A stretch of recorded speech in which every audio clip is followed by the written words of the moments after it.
Yo, yo, yo, it's your boy J Best. Welcome back to the Straight to the Point podcast, episode 14. Y'all, episode 14.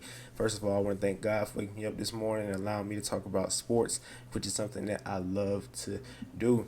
Look, today I got a packed episode for y'all. Of course, I'm going to do my NBA predictions today. I'm going to do my Western Conference Finals prediction, my Eastern Conference Final prediction. I'm going to do my MVP, Defensive Player of the Year, Rookie of the Year, Sixth Man of the Year, and my Coach of the Year. And then after that, we're going to talk about week 7, the 3 games that I think is worth talking about or worth mentioning.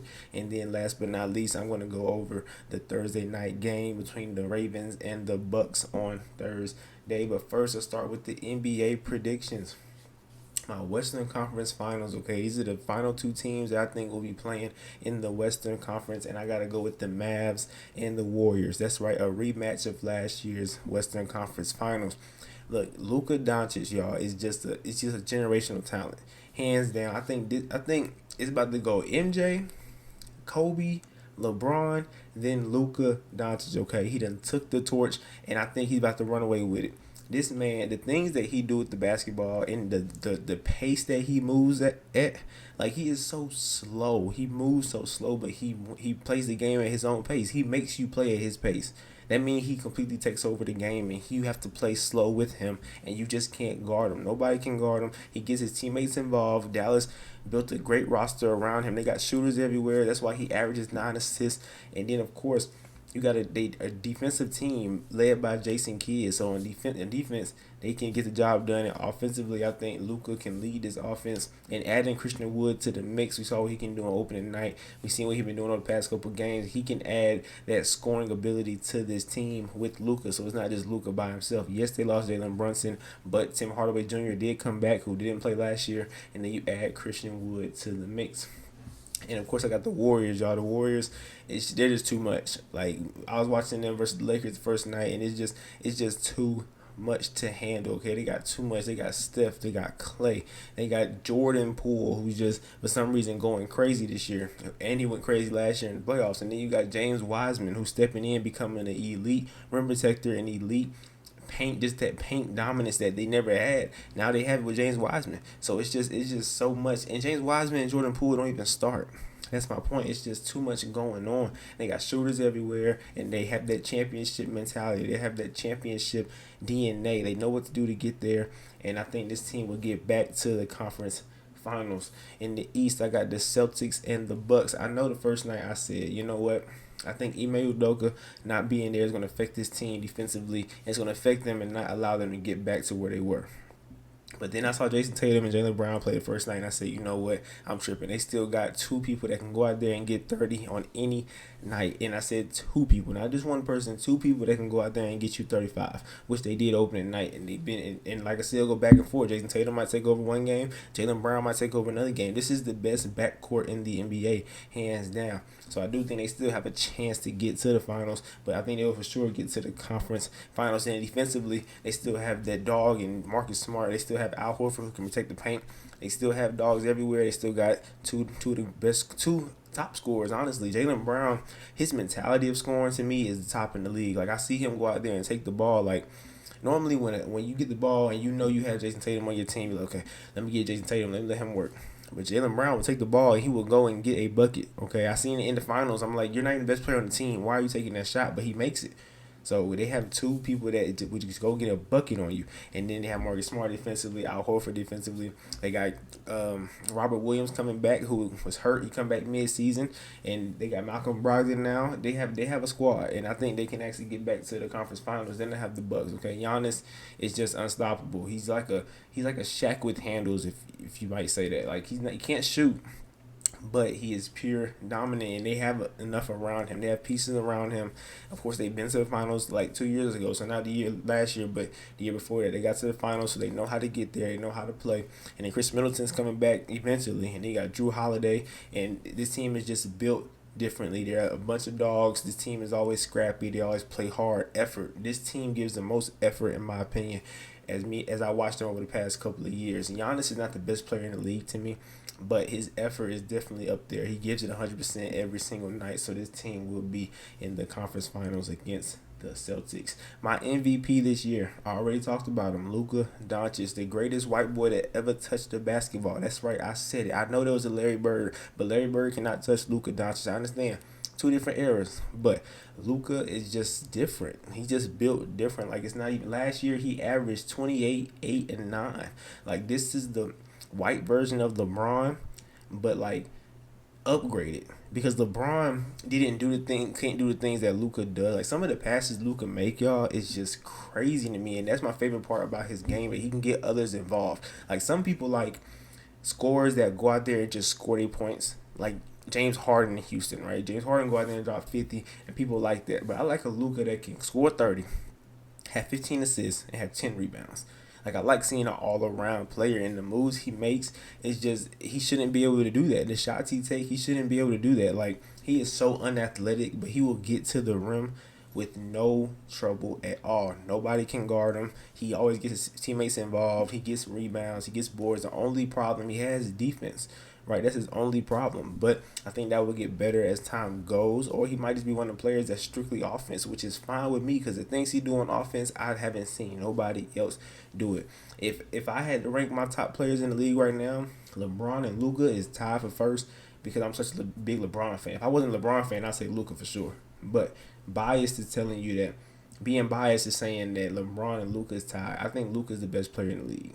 Like, it's hard to say it because I'm a LeBron fan, but I think he's definitely, if not this year, by the end of this year, he will take that spot as the best player in the league. My defensive player of the year, I'm going with Anthony Davis. Look, this is if he stay healthy, right? We know the biggest problem with Anthony Davis is not his skill, it's if he stays healthy. This year, so far in 3 games, he has 7 blocks and 7 steals. So I'm assuming that this is going to keep going in the right direction if he can stay healthy. Once again, that's the biggest problem with Anthony Davis.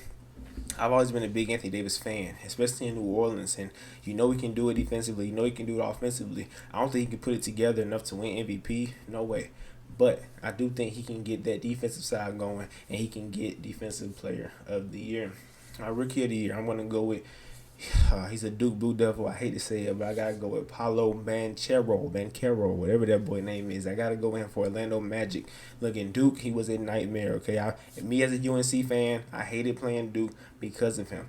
And I just knew, like, watching him play against other teams, I knew he would give us trouble, and he did, but we were still able to get the win, just in case y'all didn't see the Final Four last year. But Paulo, he averaged 17 and 7 in college, and I think he'll do the same this year. In each of his first 2 games or 3 games, I believe, he's had over 20 points. So he's already making a direct impact for his team. It's Orlando, so they're not going to be in playoff contention or nothing like that. But he has showed his mark for this team. He showed that he can get out there and get buckets. So that is my Rookie of the Year pick. And his 6th Man of the Year got to be Jordan Poole. I think it's a no-brainer. Jordan Poole is playing lights out right now. He's playing out of his mind right now. He's doing it off the bench. People don't realize that. Like, people say that you got Steph, Clay, and Jordan. Jordan don't start.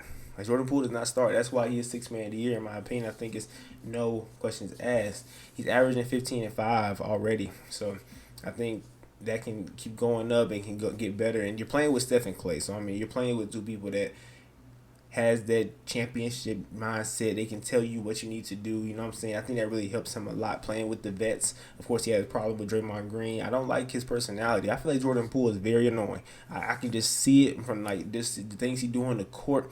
Like, the other day when he had to save the ball, he ran out of bounds. He sat on a dude's lap and looked at him and smiled like, bro, you doing too much. Like, I think he is very annoying, but I think his skill on the court says otherwise. I don't think Jordan Poole top 20 or nothing like that, but he definitely will win 6th Man of the Year. I think he's the best player this year coming off the bench. And then Coach of the Year, I got to go with Jason Kidd. Okay, Jason Kidd took the Mavericks last year to the Western Conference Final. Nobody thought they would go. Even with Luka, nobody thought they would go. But Jason Kidd has instilled a defensive mindset into everyone but Luka, of course.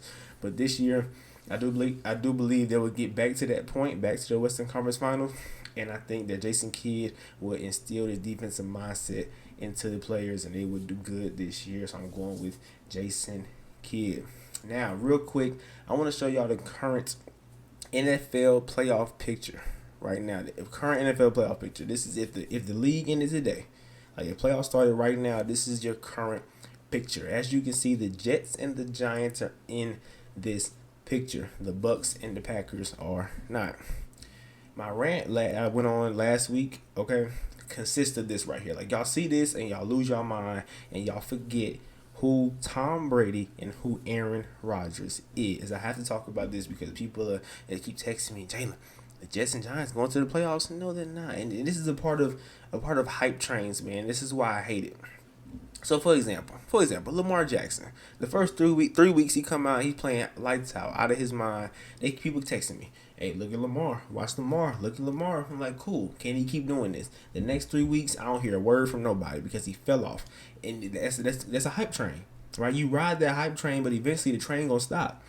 Here we go, Jets and Giants. You ride this hype train and it stops. Normally, a hype train is with the unexpected, right? People come out of nowhere and do something you didn't expect it, so now you love them, right? Jets and Giants once again, but reality hits and you're like, man, their quarterback is Daniel Jones and Zach Wilson. They're two bottom of the league quarterbacks right now. Zach Wilson, he can get better as time goes. It's only his second year, but Daniel Jones, we've seen him over the past 4 years. He's not that guy. He's not a franchise quarterback. I think he's a backup quarterback in this league. They're winning right now. They are hot right now. But I'm trying to tell you, that fire is going to go out, and they will not. I'm stamping it right now. The Jets and the Giants will not be in the playoffs. The Jets, unfortunately, I don't wish injury on nobody, but Breece Hall did tear his ACL. That was the best player on the team. This year, that was the best player on the team. Ever since they got Breece Hall into the lineup and started giving him the ball more, they started winning. He's hurt, he's gone. They tried to trade for James Robinson, the running back for the Jacksonville Jaguars, but it's not going to replace what Breece Hall brought, the explosiveness that he brought to the team.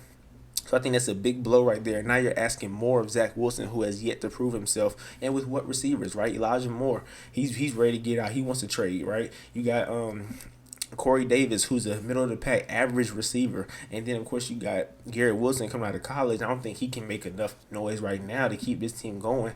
I think they will fall off, and it's gonna hurt everybody because all y'all saying is Jets and Giants and going to the playoffs. No, they are not. Okay, like I said, I saw First Take do a segment with who's more bound to make the playoffs, something like that, between the Jets and the Giants. I'm like, why are we having this conversation, people? It's all about what's hot. That's what media is all about, and I don't blame y'all, but at the end, y'all always look dumb because these two teams are not going to make it. The Packers and the Bucks, why are we acting like we've never seen Aaron Rodgers and Tom Brady struggle before?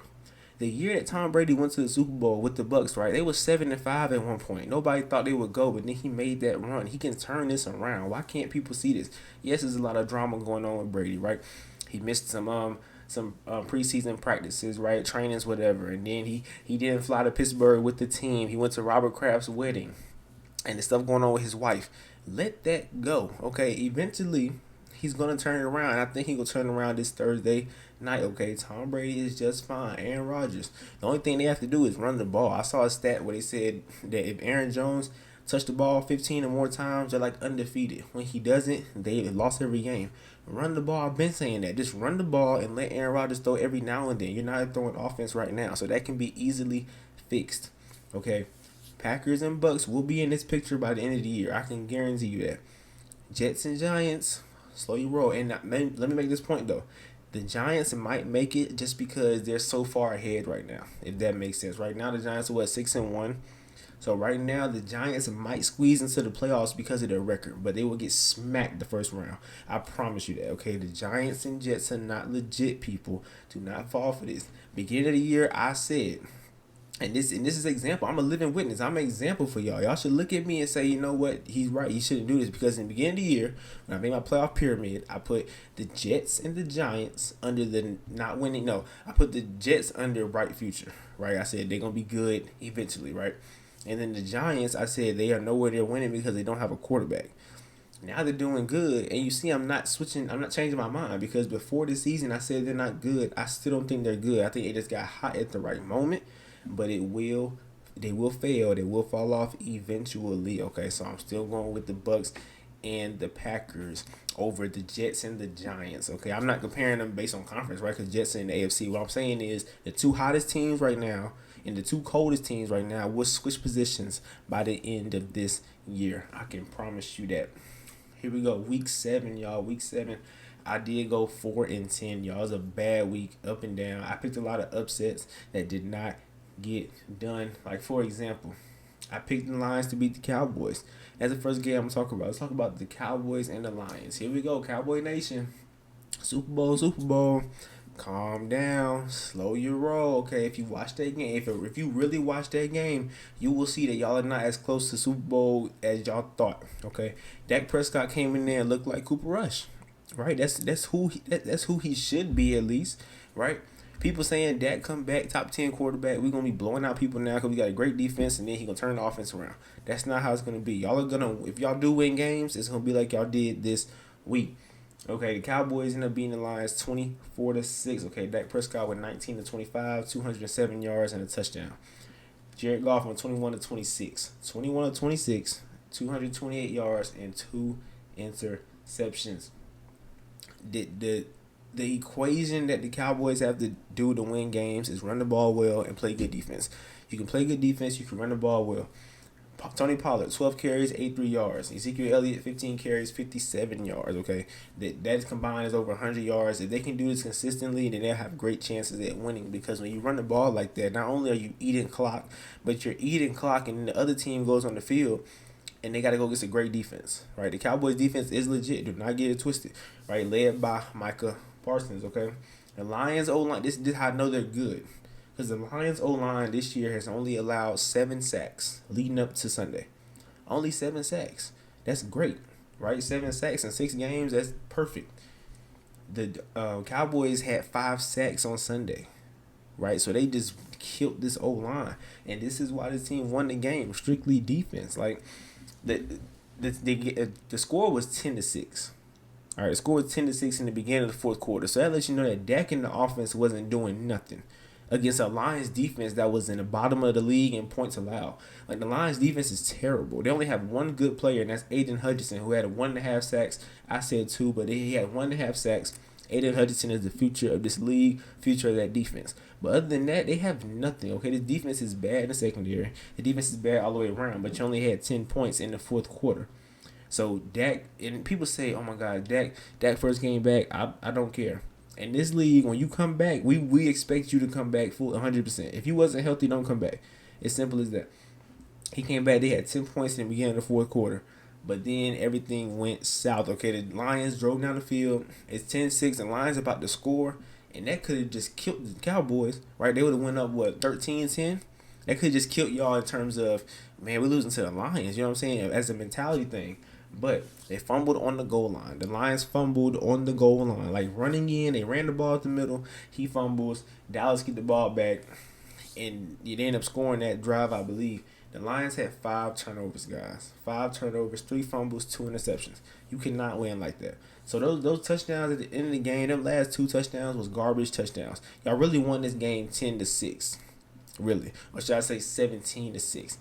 But them last couple points that y'all scored was in garbage time. The game was over. The Lions just couldn't take the defense anymore. This Lions defense is legit, right? That's why I'm waiting for him to play a good offense so I can see what Dak in this offense does, because it's gonna hurt you eventually, right? Like this, like your offense not being able to. They only average 17 points a game, something like that. If your offense cannot score, I think it's gonna hurt you eventually. I don't care how good your defense is, and it showed right here in the fourth quarter. The Lions would have scored right there. They would have went up. And all the momentum was on the Lions side, right? But they fumbled, and that's what led the Cowboys get momentum, and they drove down and scored. So, Cowboys, y'all won, right? Hey, props to y'all. But am I a believer in the Cowboys? No, because I'm not a believer in Dak. Simple as that. I think he is bottom tier quarterback. He is not that good to me. I think he's very overrated. I think we always talk about him because he plays for the Cowboys, right? If he played for anybody else, we would be saying draft another quarterback. But I think Dak will kill this season eventually, okay? Like Stephen A. says, just wait. It's coming, okay? Be patient because y'all will fall, and I'm stamping that. Y'all will not. Y'all might make the playoffs, but first round, it's over with. So everybody saying Super Bowl, slow down. Be careful. All right. Next, the Ravens did beat the Browns 23-20, okay? This is another upset I picked. I picked the Browns to win this game. Because, like I said, Lamar has not been convincing me all year. Lamar, 9 for 16, 120 yards, 10 carries, 59 yards. That's a pretty average game if you ask me. That's very average, actually. And Jacoby Brissett was 22 of 27, 258 yards. So you're going against a team with no quarterback, right? I think Jacoby Brissett is going to put this team in such a hole that when Deshaun Watson come back, they're not going to be able to do anything. So, and it's because of games like this. And Nick Chubb at 16 carries, 91 yards, and a touchdown. That's your only bet with the Browns. Running the ball, they can run the ball, which should make it easier for Jacoby Brissett, right? But Jacoby gonna be Jacoby sometimes and not get the job done. Gus Edwards had 16 carries with 66 yards and 2 touchdowns. So J.K. Dobbins is hurt again, so he's out. And Gus Edwards is just now coming back from injury. Remember, both of them tore the ACL last year. Gus Edwards is now coming back, and Gus Edwards is looking good. I mean, 16 carries, 66 yards, 2 touchdowns. Really, you won the game. You're the only reason that they scored touchdowns. All right, this is when everything went south, okay? Once again, the Ravens about to choke the game away. It's 23-20. Browns get the ball. Browns drove down the field. They got a field goal range. They're about to kick a 56-yard field goal, okay? 56 yards, that's not a bad field goal. But then they get a false start, which moves them back to 61, okay? So that you shot yourself in the foot right there. 61 yards it's unlikely, but I think you can still make a 61-yarder. They ended up getting the field goal blocked, okay? And this is why. People don't realize this, but this is why. The holder, right, so the person that holds the field goal is normally supposed to be like 8 yards back, I believe. He moved up to 7 yards to make it a 60-yard field goal, right? Some people are thinking, okay, that's smart. Move up, you make it a shorter field goal. But it's not, because you give the defense a bigger chance to block it, right? Now, instead of covering 8 yards to block it, I only got to cover 7 yards, right? Whenever you're closer to the line and you kick, right, we're looking at it like physics. When you kick it and you're closer to the line, right, if I jump, I can hit it easier if you're closer, if that makes sense. So him moving up really hurt them more than it helped them. So I think that really killed them. And it was 2:10 left. So after that, the Ravens got the ball, chewed clock, and then they got the ball like 20-something seconds left. Couldn't get down the field, couldn't make anything happen. So Ravens held on to another one, another nail biter. I'm trying to tell y'all, Lamar Jackson is not looking good right now. Thursday, he might want to turn around, because his play has definitely declined since the first week. Like I said, first 3 weeks, everybody blowing up my phone. Jay Best, Lamar Jackson, MVP. Jay Best, Lamar Jackson, Super Bowl. Last 3-4 weeks, ain't heard a word, okay? He still can't close games. And until then, I will continue to be on him. Like y'all get mad at me when I say something about him, because it's true. But then y'all okay whenever I'm quiet, because y'all think, okay, Jay Best ain't got nothing to say. No, I want to see you do this over a long period of time. Once again, hype trains. People do something for 3 weeks and y'all just so glad they did something. Like Tua. Tua is very overrated. He had one great game against against the Baltimore Ravens when they came back up and won. He had one great game, and I had somebody tell me on Instagram that he almost top 5. What are y'all talking about? Like, sometimes hype trains will get in the way and will just take over the reality. The reality is he is not top 5. He's nowhere near top 5. And speaking of Tua, let's talk about Tua. The Dolphins did beat the Steelers 16-10, okay? That game hurt. It hurt me to my core, because we literally gave them that game. Like, literally. First of all, Tua came back. In the first drive, Tua walked down the field and scored. I'm like, man, is our defense this bad, or is Tua actually pretty good? Like, what is going on? Walk down the field. Offense come on the field, we don't score. Guess what? They get the ball back, they'll get a field goal. Offense don't score again, they get the ball back, they get enough. It's 16-0. Okay, 16-0. Then we start coming back. We scored field goal, scored a touchdown to George Pickens. Might be on the best 5 plays of the week. A little spoiler. Great throw, great catch to George Pickens. And now it's 13. No, it's 10-16. Sorry, 10-16. And we cannot finish the game. Of course, I saw the last 2 drives. Kenny Pickett had the ball. He went down. And the second to last drive of the game, right? So both those drives, he threw a pick. That drive, he threw an interception, right? We was walking down the field. It was a 3rd and 1, right? We ran the ball up the middle, got the first down. There was a flag, right? There was a flag against us that backed us up, and that just ruined the whole drive, which ended up leading to a 3rd and long. Kenny Pickett tried to squeeze it in, threw an interception. They get the ball back. We could have got a field goal, would have been down 13-16, okay? Then we get the ball back, drive down the field, and Kenny Pickett, of course, throws the game-winning interception. The game-losing interception, I'm sorry. But the thing that killed me about this game is that the Steelers, my Steelers, that I've been cheering for since I came out the womb, right? Been a fan for 19 going on 20 years. We dropped 4 interceptions. 4. Like, that's the most this year in any game. We dropped 4 interceptions, guys. If you drop 4 interceptions, you're not winning that game, because that's 4 opportunities lost. Right? This is why I say we lost this game. We put ourselves in a hole. We killed ourselves. Tua came out hot, drove down the field, scored. People had the nerve to say that, oh, Tua was rusty. Tua was rusty. When he threw those 4 almost interceptions, they said he was rusty. He wasn't rusty when he went out there and scored the first drive. So don't say Tua was rusty. Give our defense credit. We locked them up the rest of the game. We made our adjustments and we killed them defensively the rest of the game. We just couldn't score. Offense, we have a problem. But defense, we killed them the rest of the game. Dropped 4 interceptions, and 2 of those interceptions led to field goals. So we dropped one, and then I think that was a third down, second down. We dropped one, and it led to a field goal.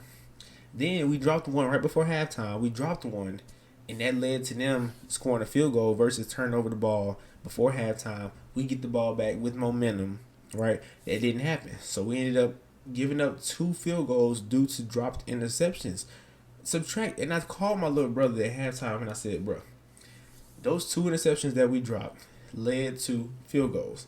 At the end of the game, I want you to subtract 6 points from whatever the score is, right? Well, we lost 10-16. You subtract 6, it's supposed to be 10-10. Like, we literally lost that game because of those interceptions. And then the second half, we dropped 2 more interceptions, and 2 of those one of the interceptions could have been in our own territory. So that's good field position, most likely a field goal, if not a touchdown. So we literally shot ourselves in the foot. And I told y'all when we was 1-4. Yes, we was 1-4, and I said, okay, we're gonna lose to the Bucks. We're gonna beat the Dolphins, lose to the Eagles. We beat the Bucks, and I said, okay, we 2-4. We good. We are just fine. All we're gonna do is we beat the Dolphins. We lose to the Eagles, so now we're 3-5. That's perfect with TJ coming back after the bye. Okay, TJ Watt come back. The whole defense changes. Nobody's gonna be able to do what they're doing to us right now. But then we end up losing this game. And now we're at 2-5. We play the Eagles, who I'm praying that this bye week kind of messed them up a little bit, kind of threw off their rhythm, so we can go in there and steal a W. A nice, ugly, close W. That's what I'm praying. That's what I'm hoping. 9 times out of 10, that won't happen. So now we're looking at going to the bye 2-6 with TJ coming back. We got to make a little run if we want to have a chance at the playoffs. But we did lose that game. We lost it literally. Like, we gave that game away due to a flag that killed a drive and 4 dropped interceptions, y'all. I can't explain to y'all how mad I was. But now we have a Thursday night game between the Ravens and the Bucks. Look, I'm telling y'all, the Bucks will turn this thing around, and I'm thinking they go turn it around on Thursday. This is Tom Brady. You under the night primetime game, right? This is all primetime games. Everybody's watching it, right? Because there is no, okay, at 1 o'clock or 12 o'clock on Sundays, I can watch this game. At 3:25, I can watch this game. No. On Sunday night, Monday night, and Thursday night, there's only one game on, and everybody's eyes are on you. This is the perfect situation for Tom Brady to go out there and win this game under all the bright lights and turn the narrative around. Okay, like I said, that year they went to the Super Bowl. They was 7-5 at one point, 7-5, and people said, "Oh, him going to the Buccaneers was a mistake." They made a run, went to the Super Bowl. I'm not saying they're going to the Super Bowl this year because they're not even my Super Bowl pick, but what I think that this is the perfect opportunity to turn this thing around. Okay, you're going against a defense that's not that good. The Ravens' pass defense is terrible. Get the pass game going. Okay, hopefully Julio comes back from injury. Okay, Chris Godwin, hopefully he stays healthy consistently. He keeps having little nicks every now and then. Mike Evans is there. Go out there and win this game against Lamar Jackson and the Ravens, who I think are very overrated right now. I think Lamar can't close games out. I think their defense is pretty bad. I don't think they have anything at the receiver position. All they have is Mark Andrews. Take Mark Andrews out the game. Go and make them win by throwing the ball. Do not let Lamar Jackson run. That's what he does best. That's what he does better than anybody in the league. He runs the ball great. But I do not think he can sit back there and he can win this game by throwing the ball and throwing the ball to who, right? Rashad Bateman is not proven. I think Rashad Bateman's still hurt. Right? Devin Duvernay, right? These receivers are not proven. So, take Mark Andrews out the game. Devin White, right? Antoine Winfield, take him out the game. Make them beat you on the outside. And on top of that, do not let Lamar Jackson run this ball. And I think they can turn this around easily. I would never bet against TB12. Never. TB12 and AR12. People saying the season is over. It is not over. This is the perfect game of Tom Brady turn around. I got the Bucks on Thursday night. But look, y'all stay safe. That's it for today. Y'all stay safe, stay blessed. Watch the Thursday night game, and I will be back on Friday, y'all. Much love. I'm out.